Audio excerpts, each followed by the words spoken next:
Amigos, ¿qué tal? Bienvenidos, ¿cómo están? Este es el plan desde Asertiva Estudios, por Canal 11 para todo el país y a través de nuestras plataformas digitales para todo el mundo. Hoy tenemos un contenido que quiero recomendar especialmente. Como ustedes saben, comenzó a desarrollarse ya la primera fase del Censo 2023. El censo es, como lo señalan desde el Instituto Nacional de Estadística, la mayor operación estadística del país. El censo se lo compara muchas veces con una fotografía, donde es importante que cada detalle quede expresado en esa foto que nos tomamos todos. Dónde y cómo vivimos, cuántos somos, es lo que nos permitirá después como país desarrollar una cantidad de políticas de Estado.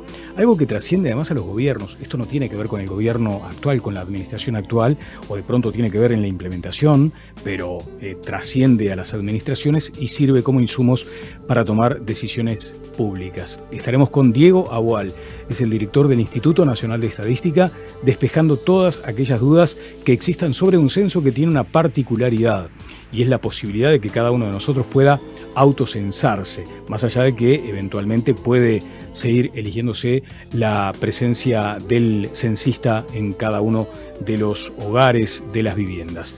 También estaremos con Mariana Zavala. Mariana estará inaugurando aquí en Este es el Plan, un espacio que puede llamarse algo así como el Veo Veo, pero en este caso Leo Leo. ¿Qué lees? ¿Qué leemos los uruguayos? ¿Cuánto leemos? ¿Leemos más o menos que antes? ¿Y cuánta competencia hay entre las plataformas digitales y el libro, ese objeto que uno necesita que sea bien tangible para disfrutar de la experiencia de leer? Con Mariana Zavala estaremos ya, además en el comienzo, regalando 2 libros para quienes sigan nuestras cuentas en Instagram, que les vamos a describir aquí en el gráfico, y también recibiendo a Lourdes Ferro, la mujer de octubre. Lourdes, que tiene esa sensibilidad que ustedes advierten en la pantalla, en el plano humano, en el mano a mano también. Es una persona de extraordinarios valores, una vida que ha sido dura, difícil, que la ha enfrentado con mucha valentía. Con Lourdes Ferro también estaremos dialogando en esta edición. Comenzamos.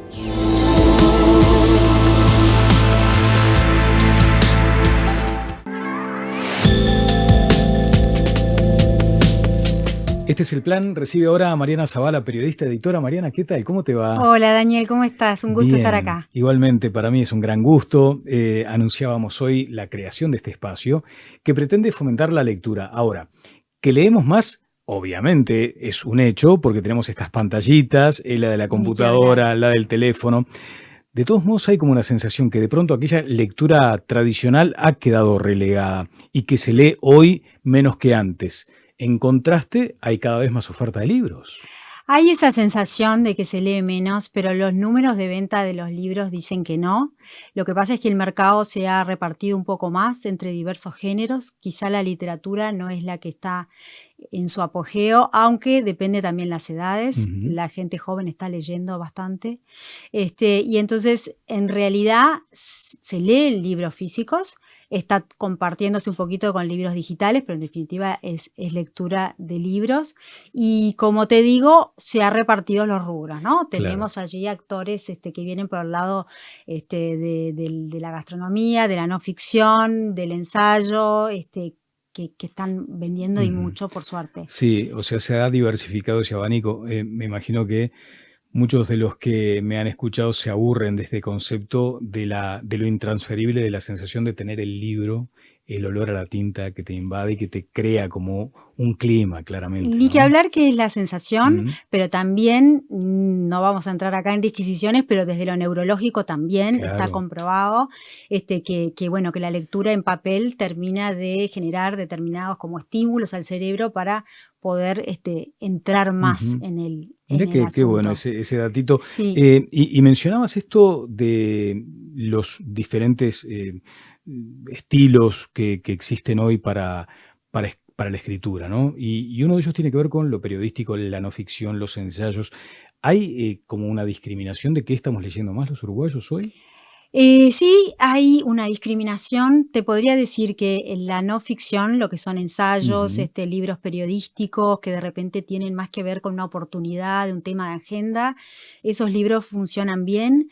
También lo que se llama, que es también todo un gran tema para otro día debatir, pero lo que se llama la novela histórica o la historia Ujú. novelada, también gusta mucho, lo mismo que las De biografías. hecho, la propia polémica que genera también debe ser como un ingrediente, Y ¿no? bueno, sí, también. Y también está pasando que los autores en sí mismos están generando protagonismo como figura pública de algún modo, o como personas que tienen una cierta ascendencia sobre sus lectores, Ujú. más allá de la instancia pura y dura de leer. Y entonces eso hace que la gente siga a determinados autores y eso ayuda Claro. también a la venta. Sí, me imagino que los medios además contribuyen a generar como esos climas, Sí, ¿no? sí, sí, eso no se daba tanto Ujú. antes y bueno, y por eso también tenemos, por ejemplo, a chefs que son, estrellas y a su vez también son autores y le Claro. ponen lo suyo a los libros Claro, claro. y Que y para ese así con momento, otros géneros. sí, hoy mencionabas lo de la gastronomía, he tenido oportunidad de hablar con algunos de ellos. Me imagino que ahí hubo un antes y un después de la pandemia, claramente. Sí, la pandemia ayudó mucho, la gente se puso a cocinar o a hacer cosas en la casa y el libro de cocina era ideal. También algunos otros rubros, primos, como puede ser el hágalo usted mismo, pero traducido a los libros, y Claro. entonces te diría que se están produciendo libros de pintura, de bordado, libros de relax y de gimnasia, Sí, hay libros claro, de todo un claro. poco. Sí, sí, a mí lo de carpintería, por ejemplo, esa También. manualidad fina, no me sale nada, pero algún Hay día. hay libros maravillosos con excelentes diseños y que hace que también, volvemos a lo maravilloso del Ujú. objeto, ¿no? Claro, claro. Leer libros es un acto de amor prácticamente. Regalarlos ni más ni menos que es también ese acto de generosidad. Por eso estamos inaugurando como un ciclo, ¿no? El Leo Leo. ¿Eh? Sí, ¿qué lees? Ah, bueno, viste que estaba perfectamente guionado. Me has traído dos libros extraordinarios y estoy leyendo Cartas para abrazar. Y allí hay como una necesidad de señalar, en primera instancia, que no es un libro para mujeres. Es verdad, este es un libro compuesto por 27 cartas que escribieron 27 mujeres, pero con la consigna de que sea un libro de lectura para hombres y Ujú. mujeres. ¿Por qué? Porque intenta basarse en la palabra directa de estas personas. Son personas que se escriben a sí mismas cómo ha sido su historia desde que empezaron su desempeño laboral y su trayectoria abriéndose un camino propio. Entonces la idea es como compartir de primera mano cuál es esa trayectoria, cómo se siente en primera persona, una pregunta que es como la consigna del libro, que Ujú. de verdad me gustó mucho, por eso recomendarlo, que es hacerse la pregunta, ¿qué le dirías a tu yo de 20 años, Claro, luego de un tiempo de transcurridos claro, esos claro. 20 ¿Qué años? le dirías además en el marco de ese abrazo, ¿no? De ese gesto Sí, que sí. contiene tanto De verdad también. que este es un libro en el que uno se siente de algún modo Ujú. abrazado, porque empieza a encontrar empatía con lo que estas mujeres dicen. Son 27 mujeres muy diversas, algunas con perfiles más altos, otras desconocidas, pero que tienen en común ese pensarse en su trayectoria y contar lo que ya no vale la Ujú. pena, los atajos que podrían haber tomado y que hubiera estado bueno saberlo en esa trayectoria femenina que es específica, pero que por eso está bueno que la Claro. conozcamos todos, hombres y mujeres. Sí, abrazar es un acto de ayudar también en Ujú. muchas circunstancias. Quiere decir que este puede interpretarse como un libro que ayuda. Es un libro que ayuda, es un Ujú. libro que inspira y es un libro que también como segunda instancia tiene en potencia por lo menos el que personas más jóvenes de algún modo lean lo que otras personas con 40 años de repente de trayectoria o menos, porque acá tenemos mujeres entre 35 y Ujú. 90 años, porque Cristina Morán es la más grande. Claro, por supuesto. Es como una inspiración para aquellas Ajá. personas que recién están empezando también Qué el camino tarea, de las claro, responsabilidades. Mariana, discúlpame la interrupción, pero qué tarea la selección de estas 27 Sí, historias, ¿no? sí, se Mm. trató de hacer algo muy diverso. Esto es un libro de Penguin que la coordinadoras fueron Guillermina Cabrera y Lana Colares, y lo que intentaron hacer es un trabajo de diversificar lo más posible. Por un lado, la idea era tomar personas que tuvieran algo que contar con empatía hacia el público porque las conocieran, pero Con también valentía, otras. ¿no? También se nota mucha Hay valentía mucha ahí. valentía y Sí. sabes que el ejercicio de escribirse a sí mismo hace que se van un montón de filtros, ¿no? Ujú, sí, Uno puede pensar, siempre hay algún filtro, pero en definitiva acá lo que encontrás son cartas a corazón abierto claro, que claro. también terminan, eso es un poco la otra complicidad que pretende el libro, es invitar al lector a hacer ese propio Ese ejercicio. ejercicio, Yo como claro. editora lo recomiendo Mm, mucho, no hay como escribir en primera persona para que realmente salgan cosas que uno, mm. después que las lee, empieza a advertir el tenor que tienen. Sí, sí. Bueno, es la imagen a veces que devuelve el espejo, no es lo que uno querría ver, pero es lo que está allí, ¿eh? También, también, también. Bueno, y después hay otro libro que es extraordinario porque también en el marco de lo que tú mencionabas, la necesidad a veces de reivindicar algunos personajes, aún aquellos provocadores como fue Ramón Díaz, tenemos esta biografía intelectual de Hernán Bonilla. Exacto, yo quise traer esta biografía, primero porque, bueno, puede haber gente que le interesa mucho el personaje, ni que hablar que Ramón Díaz es una persona, fue porque falleció en Ujú, 2005, que dejó una huella muy importante en la política, en el quehacer también periodístico como claro. fundador de Búsqueda, pero bueno, con un corte liberal muy claro y que hay lectores que les puede resultar más simpático y otros Ujú. menos, pero la verdad es que la defensa de este libro y por qué se los quiero recomendar es porque es una biografía súper bien documentada, un ejercicio de investigación de Hernán Bonilla que la verdad nos sacamos el sombrero también personas que están muy de cerca en estos Claro. temas. Sí, Hernán es un intelectual de fuste, sobre todo en temas de la economía.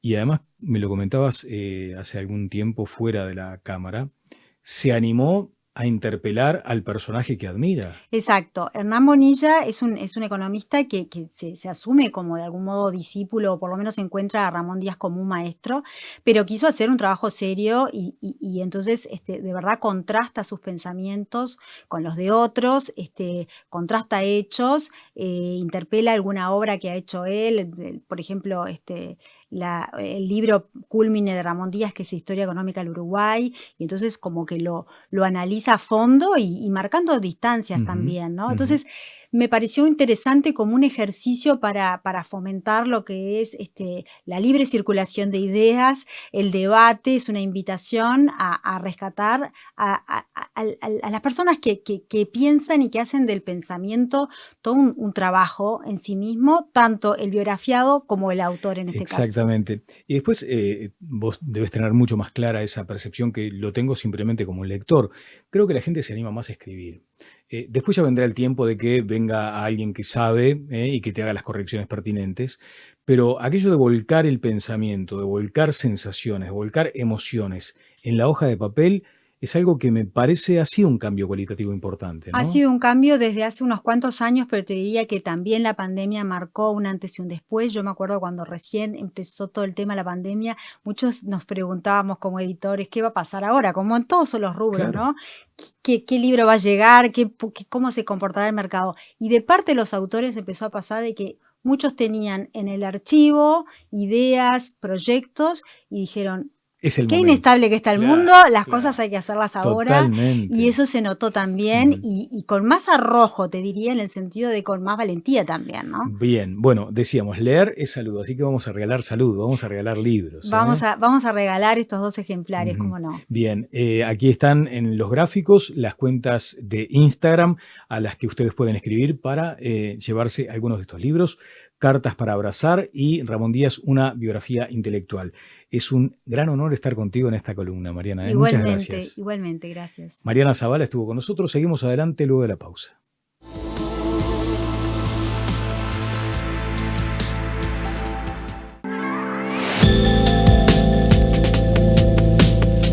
Es una maravilla tener a Lourdes Ferro hoy aquí. La conozco hace tiempo y como decíamos al comienzo, esa sensibilidad que manifiesta en la pantalla, esa enorme capacidad humana, es la que tiene en el mano a mano, porque siempre ha demostrado precisamente eso, una fibra humana sumamente especial, por eso es muy grato recibirte, Lourdes. ¿Cómo te va? Muy bien, gracias por la invitación. Para mí es un placer de verdad estar acá, porque quiero decirlo públicamente, te quiero mucho de verdad y te respeto muchísimo. Nos queremos, en Sí, es realidad, nos verdad. queremos. Son muchos años, además, transitando en algún momento por algunos pasillos y después estas charlas que nos Sí. llevaron a descubrir a esta mujer que describo en el gráfico, la mujer de octubre. ¿Eh?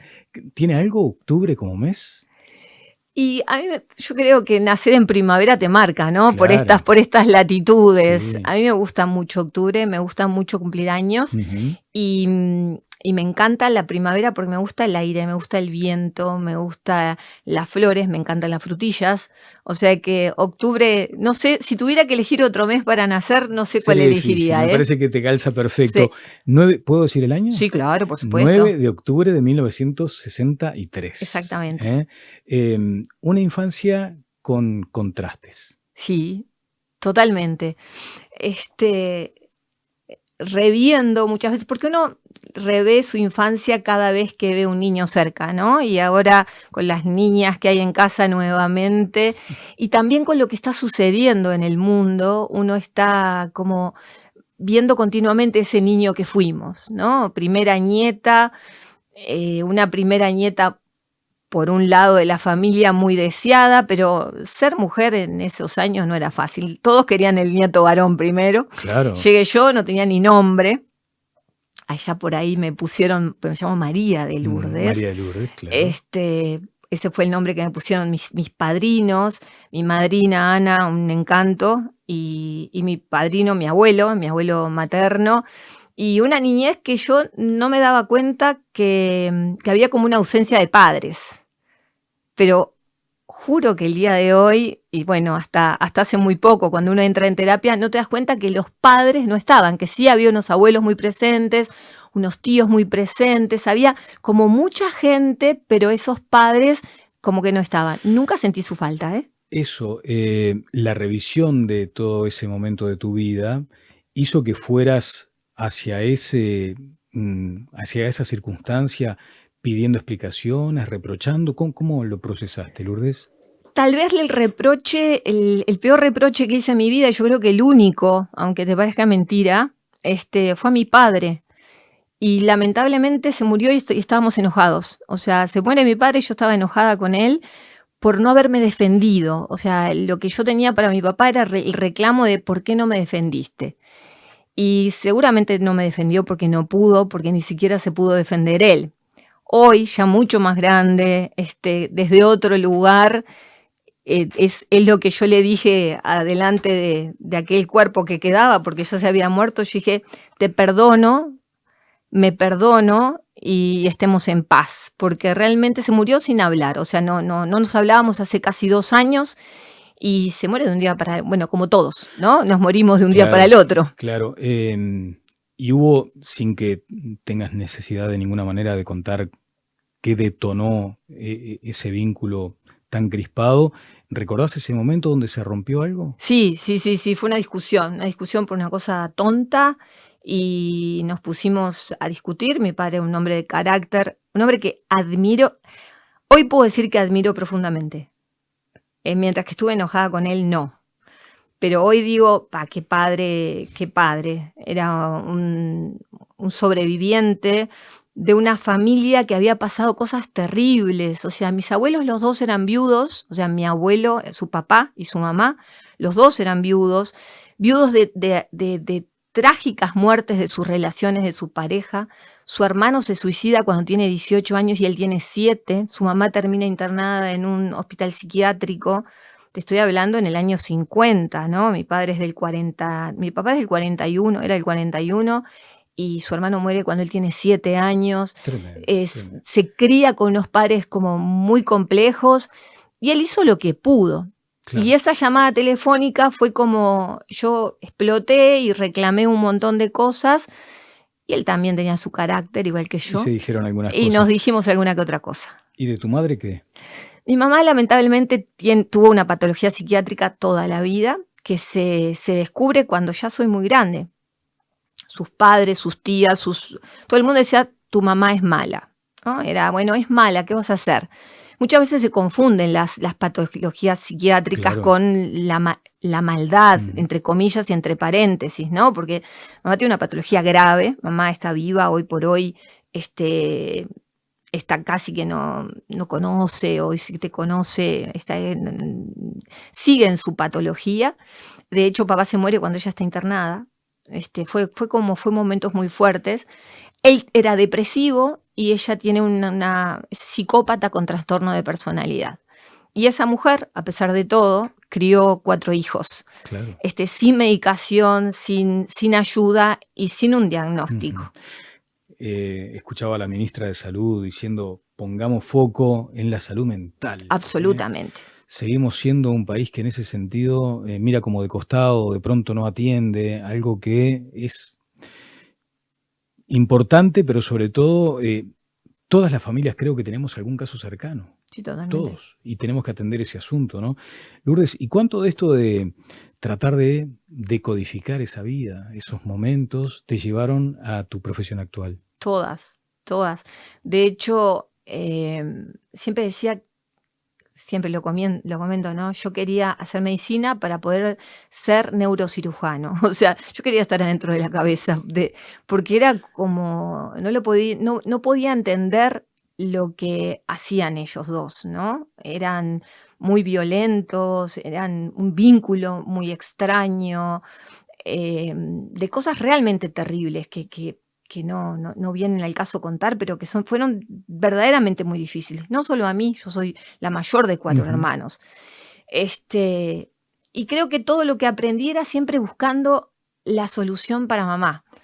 Porque yo creo que el ser que más amamos antes que tenemos hijos, y siempre seguimos siendo un niño que ama a mamá. A mamá la amamos siempre. Claro. Sea la mamá que tengamos, la que Ujú. nos tocó. O sea, yo creo que sigo siendo esa huérfana deseando que mamá en algún momento me mire. Y mamá tiene casi 80 y yo tengo casi 60. Ujú. Y sigo esperando si en algún momento mamá me va a mirar y me va a decir, te veo, te amo. Por eso cada vez que puedo digo, te amo a mis hijos. Claro. Pero la búsqueda fue por ahí, sí, Daniel, sin duda, Claramente ahí trataste de justamente eso, ¿no? De decodificar. Después que pasa esta circunstancia tan difícil, tan dura en el hogar, tuviste todavía como réplicas de violencia, ¿no? Sí, obvio. Y cuando uno aprende, cuando uno se cría dentro de un hogar donde hay violencia, que vamos a entender que eso era desde mis padres, no desde mis Ujú. abuelos. Yo era una niña súper mimada, pero mis padres eran muy violentos. Te hablo de estar armados, o sea, era una cosa muy, muy Ujú. heavy, ¿no? Me Sí, tuvieron sí. muy joven. Y estaba como naturalizado también, decís. Absolutamente naturalizado, absolutamente naturalizado. Yo hasta el día de hoy, que mis hijos casi que se criaron conmigo, cuando contamos alguna anécdota, que hoy por hoy todavía somos muy ácidos en nuestro humor, porque si no, no sobrevivís. Por supuesto. Si no le pones humor o risa a cosas terribles, no sobrevivís. Mm. Y eso yo creo que hizo que la elección, mi primera relación, el padre de mis hijos es un tipo que por suerte está, un buen padre, pero no éramos compatibles. Lo que yo hice en ese momento fue escaparme de un hogar donde realmente lo que tenía que hacer era, de Claro. acá me quiero ir. Sí. Y la elección segunda fue la más complicada, ¿no? Terminé con un hombre golpeador. Cuando yo me decía, no nació la persona que a mí me pegué, y un día me encontré con una pared colgada del cuello, ¿no? Y eso me hizo, fue una relación muy corta, te hablo que fueron 2 años y medio, Pero fue muy dolorosa. terrible, Muy dolorosa, sí. terrible, de cuando uno ve a las mujeres que están enredadas en esas relaciones y no pueden salir, y la gente dice, pero es tan fácil, no podés salir porque te minan el campo de tu entorno queda minado, porque la amenaza solapada está, porque no encontrás la manera de cómo salgo de esto. Es muy difícil, Sí. no solo la violencia física, la psicológica, la sexual, todas las violencias que atravesamos Ujú. en un vínculo que es muy complicado, Claro. ¿no?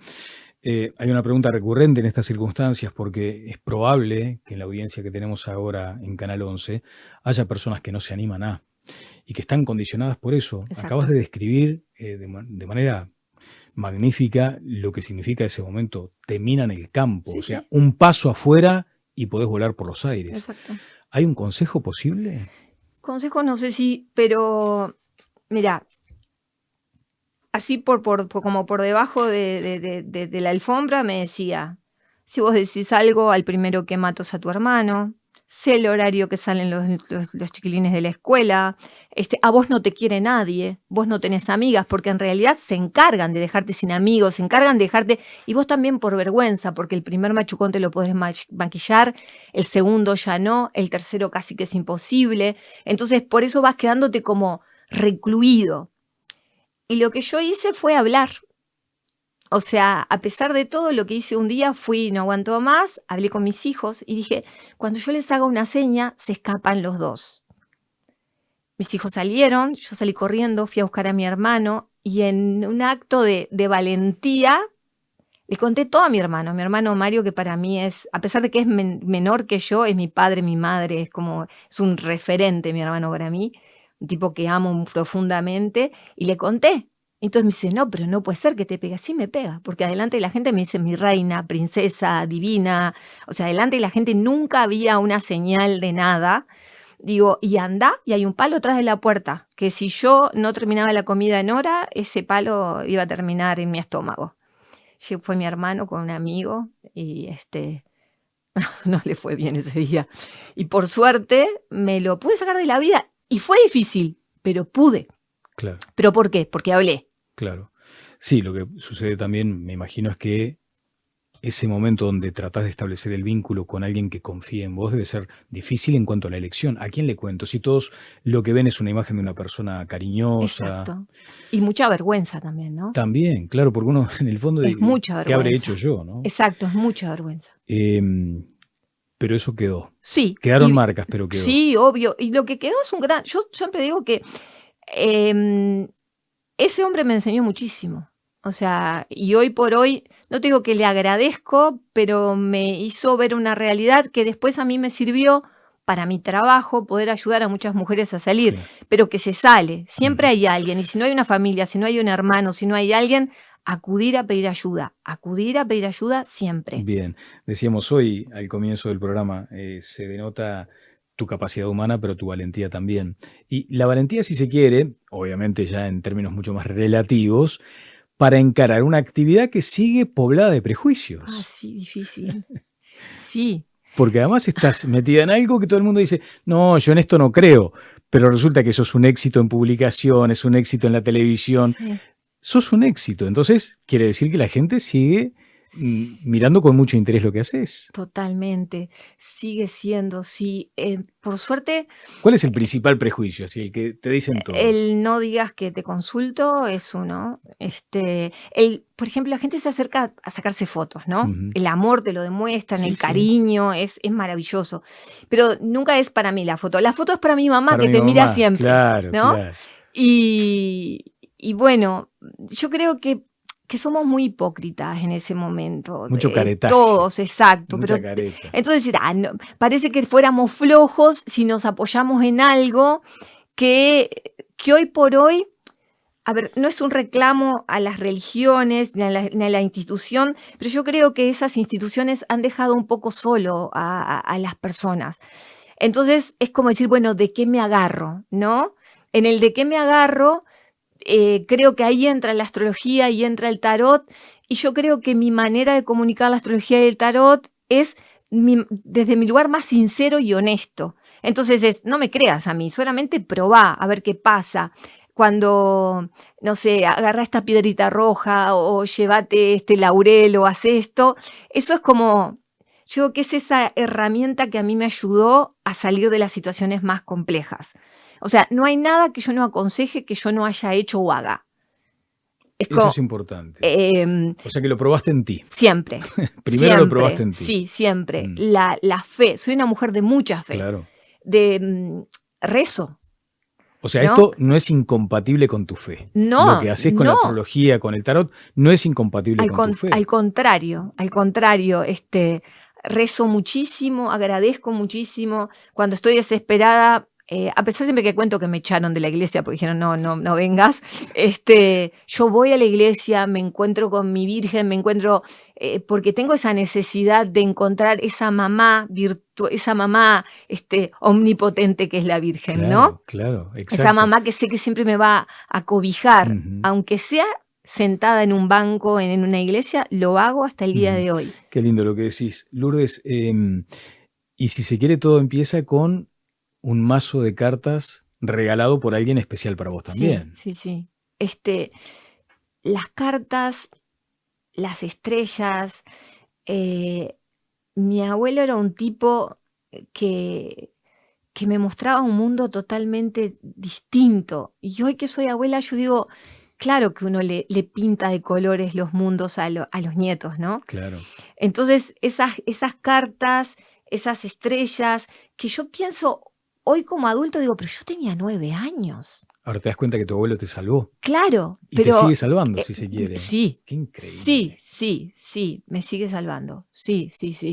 Cuando estoy triste, cuando estoy enojada, ¿no? Cuando me parece que las cosas no me salen. Sin embargo, él era el Mutugarría, o sea, él era el vasco, él era el que me hace terca. Claro, la terquedad La se terquedad, heredó por ese lado. la terquedad seguro que es Mm. de él. Pero sí, me marcó mucho más, creo, de lo que él se puede haber imaginado que me iba a marcar. Se murió muy rápido, ¿viste? Se murió en 45 días. O sea, descubrieron la enfermedad, un cáncer de hígado que lo mató. En 45 días se murió. Ujú. Entonces yo creo que él no estaba preparado para la muerte ni pensaba que nos iba a dejar en ese momento. Volvemos al tema de la valentía como mamá y ahora como abuela. ¿Te sentís una mujer valiente? Sí, soy valiente. Que ha encarado todas estas tormentas con mucha actitud, con mucha dignidad. Y cuando tratan de meterse con tu oficio, con tu profesión y te dicen, por ejemplo, ¿cuál es el calificativo? Bruja, ¿no? Te dicen, Sí, o chanta. bueno, chanta. Porque bruja, soy bruja. Sos bruja, ¿no? Sí. ¿Dónde sentís que bruja sos es mujer sabia. Sí, claro. Bruja es cuando le duele la cabeza a alguien y yo traigo un pedacito de ruda, un poquito, te hago un masajito, te regalo algo, te doy la mano, te doy un abrazo. Hay algo de magia también, Claro, ¿no? yo creo que sí, bruja, maga, Claro. esas no me Pero molestan. chanta te molesta. Chanta me molesta mucho. Me molesta a un grado ¿Y sos de responderle? Viene alguien y, che, mirá.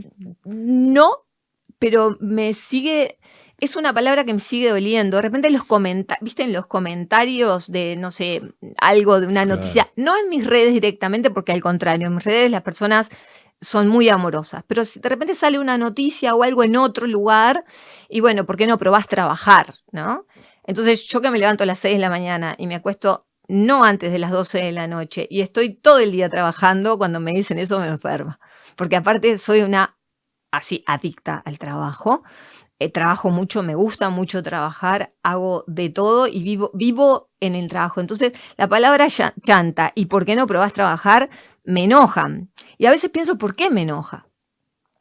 Porque ¿qué toca a mí? Claro. ¿Qué ¿Qué toca? punto sensible Claro, hay ¿qué ahí? toca la palabra chanta, no? Y yo creo que lo que toca la palabra chanta es que a veces esta profesión es muy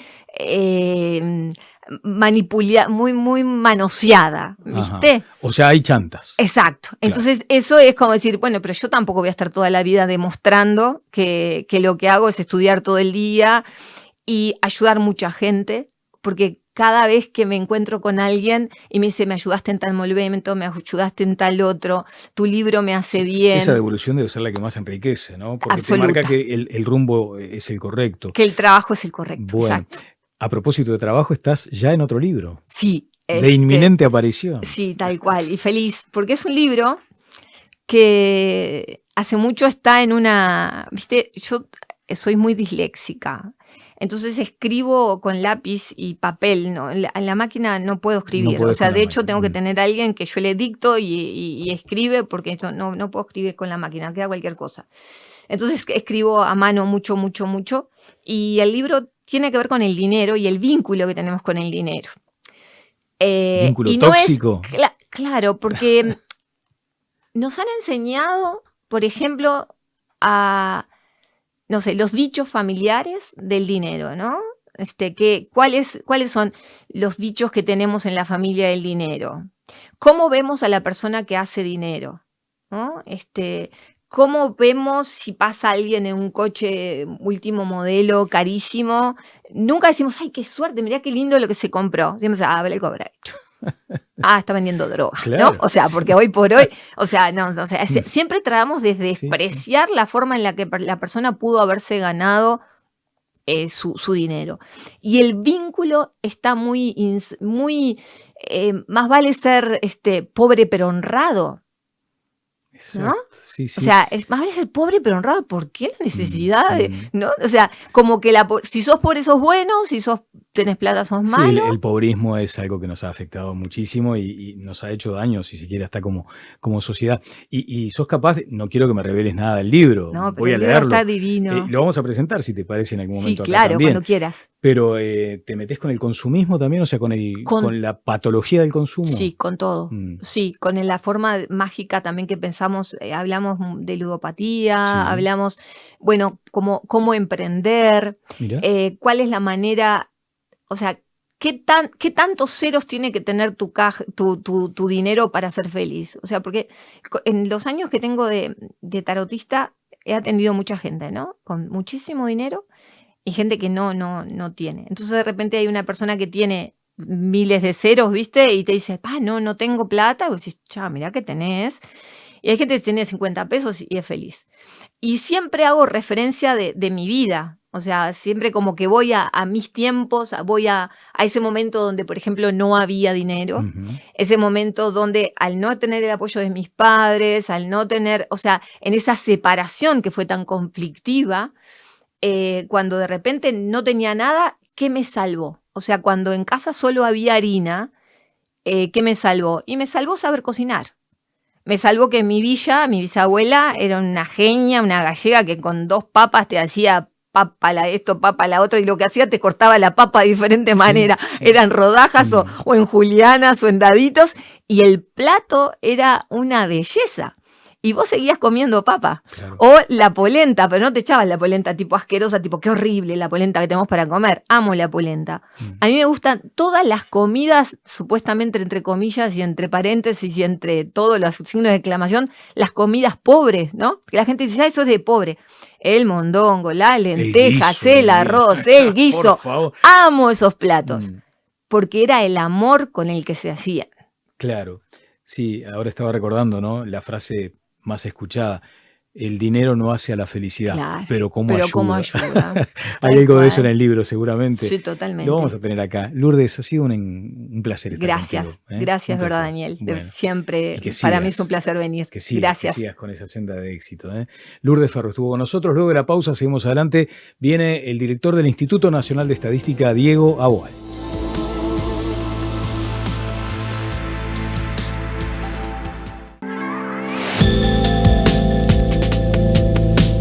Es muy grato recibir ahora en este tramo de Este es el Plan en Canal 11 y para todo el país y por nuestras plataformas a todo el mundo, a Diego Aboal, es el director del Instituto Nacional de Estadística. Diego, ¿qué tal?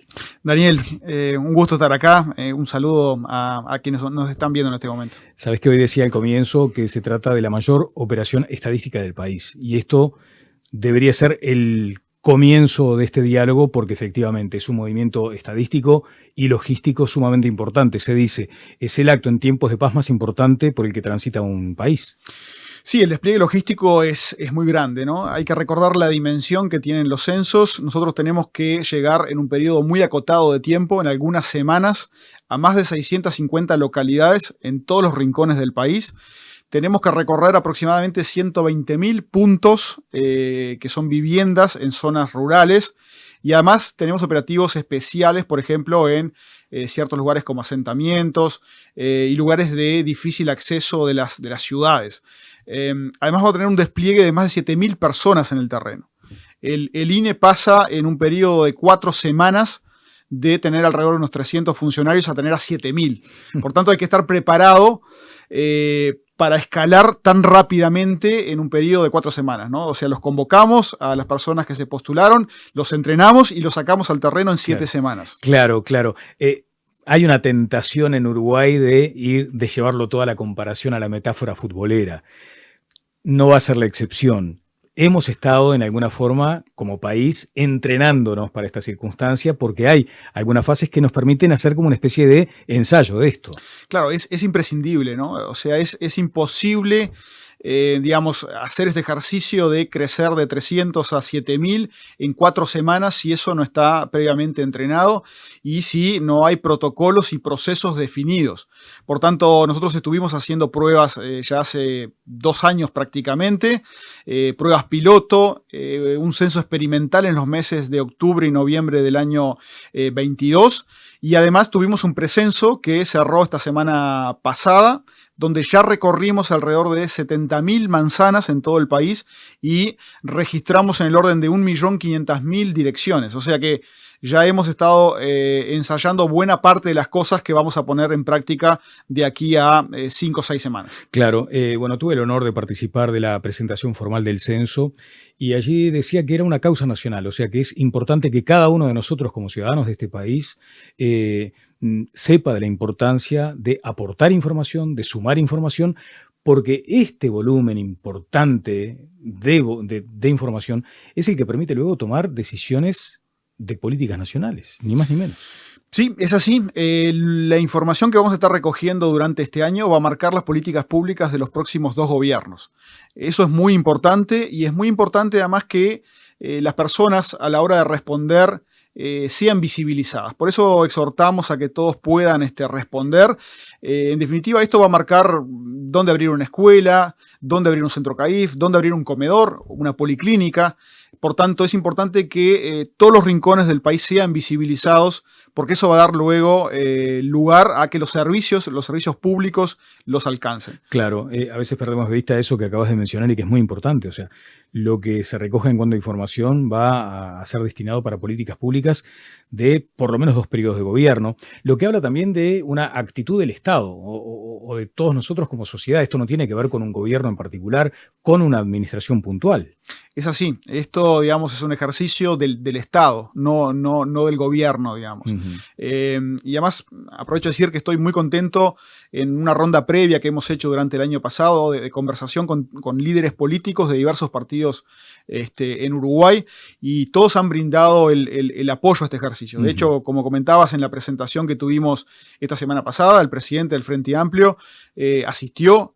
Y por tanto son gestos que marcan la importancia para el país. De hecho, estos datos no van a ser usados por este gobierno, porque dado lo avanzado que estamos en este periodo de gobierno, son datos que van a ser útiles para los próximos 2 gobiernos. Este gobierno está haciendo un aporte, digamos, en definitiva, la política pública de los próximos gobiernos. Claro, claro. Acabas de mencionar un dato interesante, porque mucha gente se preguntará, ¿cuándo van a estar los datos? Supongo que eso será como una especie de proceso de goteo o algo así. Sí, digamos, hay que recordar que esto es una base de datos gigante con mucha información que exige un proceso de consistenciamiento luego de realizado este proceso de verificación de datos que llevan varios meses.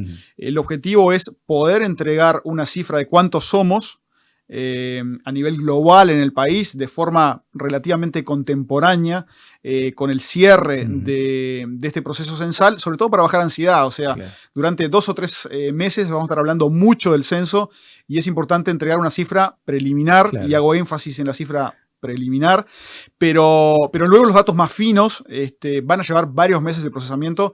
Es importante que cuando liberemos la base de datos, que además no se libera a un nivel de individuos para preservar digamos, la identidad de las personas que responden, se entrega de forma, digamos, que no permite la identificación, pero cuando se libera eso, es importante que lo hagamos con datos que sean de buena calidad, chequeados, y que sea una base de buena calidad, ¿no? Bien, comienza formalmente el 29. El 29 comenzamos la primera fase del censo. Hay que recordar que el censo tiene 2 partes bien diferenciadas. Una primera parte, que es la primera vez que va a ocurrir en el Uruguay, donde cada uno de nosotros vamos a poder autocensar a nuestro hogar. Por tanto, a partir de cualquier dispositivo electrónico, seguramente la mayor parte de la población lo hará con un celular. Allí va a poder completar el cuestionario censal y es importante remarcar que una persona va a poder llenar el formulario por el hogar. O sea, no es que cada persona responde solo por ella, sino que cada formulario corresponde al formulario del hogar. Va a ser muy fácil, muy intuitivo y se va a desplegar de forma muy amigable en cualquier dispositivo electrónico. Esto es innovador, obviamente lo del autocenso también, ¿no? Claramente. Sí, es la primera vez que ocurre en Uruguay. Claro. Si bien hay experiencia a nivel internacional, en Europa hace mucho tiempo que los países lo realizan, en América Latina hay alguna experiencia previa, en Colombia, Ecuador, México, también Brasil, pero el caso más reciente y exitoso es el de Argentina, por ejemplo. El 50% de la población usó este canal para censarse, así que bueno, tenemos una vara bastante alta, así que esperamos que la población uruguaya pueda responder de forma adecuada. Tenemos dos elementos que creo que van en la dirección de que este sea un instrumento muy usado en Uruguay, que es la cultura digital de los uruguayos, sobre todo Ceibal mediante y pandemia mediante también, que hizo que muchos de nosotros usáramos ese canal, y también el amplio acceso a Internet en los hogares. O sea, hay que recordar que en Uruguay alrededor del 90% de los hogares tienen Internet, así que estos dos elementos hacen que a priori seamos optimistas, pero bueno, habrá que incentivar a que todos los uruguayos respondan por este canal. A tratar de ganarle a Argentina en ese 50%. Voy ahora a las preguntas concretas. De hecho, voy a apelar a los lentes porque hay una cantidad de consultas importantes en letra chica de mucha gente que ha acercado ante la inminencia de esta entrevista, han acercado algunas inquietudes. Simplemente como un dato, primero, esto es televisión, así que estamos viendo imágenes, pero probablemente de otros países. Simplemente para ilustrar la presencia de Diego aquí. Y lo otro, hay una inversión importante presupuestalmente, estamos hablando de varios millones de dólares puntualmente destinados al censo. Bueno, sí, digamos, el costo final lo sabremos una vez que el ejercicio se complete, pero se estima que, digamos, la inversión necesaria para realizar el censo va a estar entre los 20 y los 25 millones de dólares. Es una inversión importante, pero hay que recordar que luego esto va a ahorrar muchos recursos públicos al focalizar de forma adecuada la inversión. Claro, es la mira telescópica aplicada. Exacto, ¿no? Digamos, es hacer una escuela donde realmente lo necesita y no en un barrio con pocos niños, o hacer un centro CAIF donde hay muchos niños, o hacer una policlínica donde, bueno, capaz que tenemos mucha población que son adultos mayores allí y realmente lo requieren. Entonces, esta información va a permitir luego ahorrar recursos públicos focalizando de forma muy precisa la política pública. Bien, vamos a esto del censo digital, ya mencionaste, autocenso, autocompletable, hay muchas maneras de llamarlo, pero en realidad quiere decir que se maneja de manera automática. Y después, por ejemplo, algunas cuestiones, y acá te pido sí brevedad en las respuestas para optimizar el tiempo. Un cuestionario por hogar. Quiere decir que se puede dar también esa lógica que creo que el otro día se mencionaba, puede llegar a ser hasta lúdico, si se quiere, ese ejercicio, ¿no es verdad? Claro, digamos, el autocenso puede ser respondido por todos los miembros del hogar en el momento en que lo deseen. Es muy flexible, mucho más flexible que una persona que golpee nuestro domicilio, tenemos que atenderla en el momento en que llegó. Claro. Así que en la hora de la cena o luego de la cena es un buen momento para responder el censo web o el censo digital. Bien, hay un tema con la obligatoriedad, pero también con el ejercicio del derecho. Bueno, yo creo que hay que abordarlo por el lado del ejercicio del derecho. Si bien todos los relevamientos que hace el Instituto Nacional de Estadística son obligatorios por ley, la ley 16.616 así lo establece, el censo es un derecho, es el derecho a ser visibilizados, a que nuestros problemas, los problemas de nuestro barrio sean visibilizados y que luego la política pública nos alcance, ¿no? Bueno, después vamos al censo presencial. ¿Cómo se realizará y la estimación de cuánto tiempo durará? Bueno, el censo presencial va a ocurrir luego del censo, del autocenso digital, que está planificado que cierre el día 17 de mayo, así que a partir de la tercera semana de mayo tendremos censistas recorriendo todas las localidades del país y bueno, allí los censistas golpearán los domicilios, van a ir con una tablet. Además van a ir debidamente identificados, claro, que es importante por temas de seguridad. Y bueno, y esa va a ser la forma en que se va a proceder en esa fase, ¿no? En el caso de que alguien haya respondido vía web, se le pedirá simplemente el código de que completó ese cuestionario. Estaremos 2 minutos en esa vivienda. Y en el caso de las viviendas que no lo hayan respondido de esta forma, ahí sí, interactuaremos por 30, 40 minutos con ese hogar. Correcto. ¿Qué sucede si el censista llega a una vivienda y no hay nadie porque, por ejemplo, están trabajando? Bueno, puede ocurrir. Nosotros vamos a visitar, está previsto que visitemos 3 veces el mismo hogar, así que vamos a pasar varias veces, pero además vamos a dejar avisos por debajo de la puerta. Allí ese aviso constará de un teléfono donde podemos agendar para que nos visite el censista que pasó por nuestro hogar, y si no, estará abierto también el 0800 2023, que es un call center donde podremos, además de sacarnos dudas, también la posibilidad de agendar. Diego, el censista, cuando realiza el censo presencial, ¿tiene algún modo de verificar que la información que se le está brindando es real? O sea, ¿verifica o solicita comprobantes? Bueno, no. Hay que recordar que el censista simplemente recoge la información que le brindan los miembros del hogar. En general es un único informante que responde por todo el hogar, y el censista no tiene, digamos, potestades de inspección. Es decir, simplemente debe atenerse a la información que se le está siendo proporcionada por el informante en ese momento en ese hogar. Bien, hablando sobre lo referente a las personas, ¿no? Hay un módulo ahí bien específico con respecto a las personas. ¿Se censa a todos, esto es a uruguayos y a extranjeros? Cualquier persona que tenga residencia permanente en el Uruguay tiene que ser censado. El límite es el territorio nacional, por tanto, todos aquellos que estén residiendo de forma permanente en Uruguay tienen que ser censados. De hecho, un módulo del cuestionario tiene que ver con la migración, es parte de los fenómenos que queremos captar en este censo. Así que sí, los digamos, extranjeros residentes en Uruguay también deben responder el censo. La información que se recoja tiene carácter de declaración jurada. Primero, se solicita la cédula. Bueno, sí, digamos, sobre todo para evitar duplicación de respuestas. No es una declaración jurada. Sí, la misma ley que mencionaba hoy, la 16.616, establece que se debe proporcionar la información con veracidad, digamos, y que eventualmente el INE podría pedir elementos de comprobación, pero obviamente esto no va a ocurrir en un operativo de esta dimensión. Pero sí, por supuesto, cuanto mejor sea la información que proporcionemos, otra vez, ¿no? Mejor va a ser la calidad de las políticas que van a alcanzar a nuestro barrio, a nuestra sociedad, de hecho a nuestras viviendas. ¿Y la persona tiene derecho, por ejemplo, a no responder? Bueno, es obligatorio. La misma ley establece la obligatoriedad de responder, de hecho, no solo al censo, sino a otro tipo de relevamiento que realiza el INE. Otra vez, el objetivo acá no es, digamos, ir hacia una multa, ejercer la posibilidad de una multa que también está establecido en la ley, sino, bueno, es parte de nuestro derecho ciudadano.